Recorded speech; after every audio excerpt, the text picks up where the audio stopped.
Hi, I'm Brenda Yoho, and I am with you today because I'm sharing with you my YouTube channel and also my two-rule philosophy. So if you're not familiar with that, I encourage you to follow my website, follow this channel, and I'll be offering lots of free things. I have free ebooks when you join my website, and I'm going to be sharing lots of information to help you make this school year the very best for your children or grandchildren or nieces and nephews. So today is Solution Saturday. And the reason why I say solution is because my famous line is, you can choose to be part of the problem or part of the solution. The choice is always yours to make. See, that's what I use when I talk about the two-rule philosophy. That's what I've used for the past 2 decades in education. I'm a retired educator. I started as a teaching assistant and went all the way up to the director of education. And I learned so much throughout my whole career.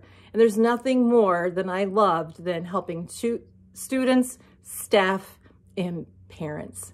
So today I'm dedicating this hour of this time, which I'm not going to spend the entire hour talking to parents and letting you know some of the things I think that can help you make this the best time for your children as they enter school. So I'm going to tell you that I've used these books at the middle school and even high school, The 7 Habits of Highly Effective Teens. Now, I used this at my middle schools and they were great. I used this in a small unit district and I use this in a large unit district. So it doesn't matter how small or how large, this stuff is good for your teens.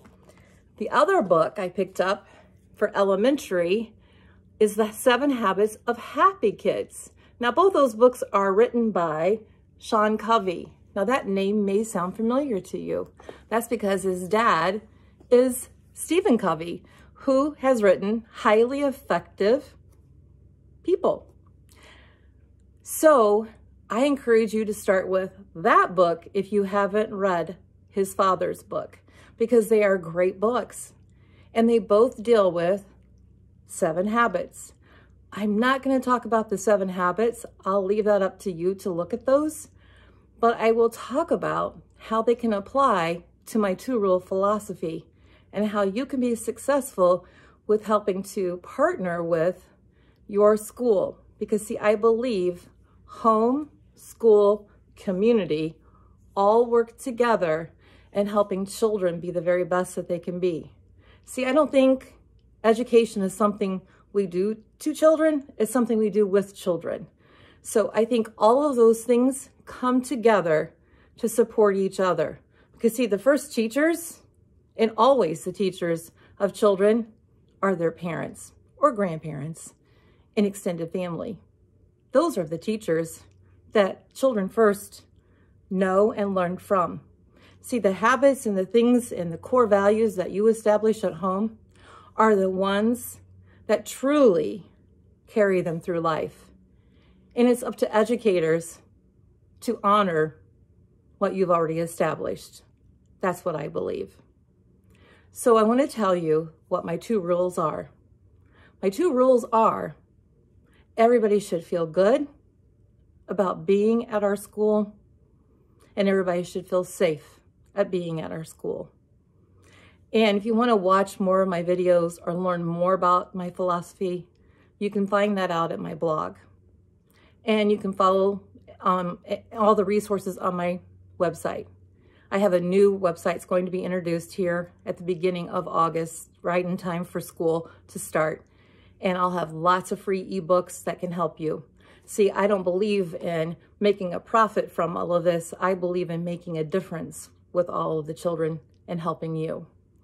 So let me just give you a few tips that I think will help start off the school year in the best way it can be. There are 4 things that I think that kids really need in helping to understand that the school year is going to be great for them. And you can start that right now. I think my daughter is probably the best example of how to do this. I've watched her do this with her children. And so that's why I want to share it with you, because she does it really well. See, moms know what their kids need. See, if a child is kind of acting up a little bit and being grouchy, they know that they need to do something for their child because that's out of character for them.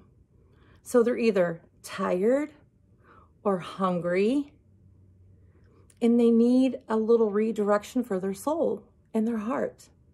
So either take time out, get a drink, get some food, take a bath, take a nap. Those are kind of the things that need to happen to redirect the child to get them calm back down so they can be the person that they truly are. So you can tell when a child gets off track. And so how can you redirect? And those are the kind of things you can do at home. But you can also teach them some things to do when that happens at school. So we call that self-regulation. And that's what my 2 rules does, with helping them to learn how to do that when they're making choices and decisions at school. So work with them on learning how to self-regulate when they feel themselves losing that control of themselves. Have them recognize when they need to take a step back and what they need to do to recover so that they can get back on track and being the person that they really are and that you've taught them to be. And going back to those core values and beliefs that you have instilled in them. So help them with understanding how to regulate themselves. I'll share more with you, and I hope you can pick up these books because they're really good at giving you some great ideas about how to develop those 7 habits so that they can self-regulate and find the techniques that they need for themselves, because one glove doesn't fit all. Your child may have something different than the other child. So find what works for you so that you can get yourself back on track. We know that as adults. I know I have to do that sometimes. Take a step back, get myself calmed down, and redirect. Try it out. Still have some time before that school year starts. I'll see you next time on Solution Saturday. See you then. Thank you.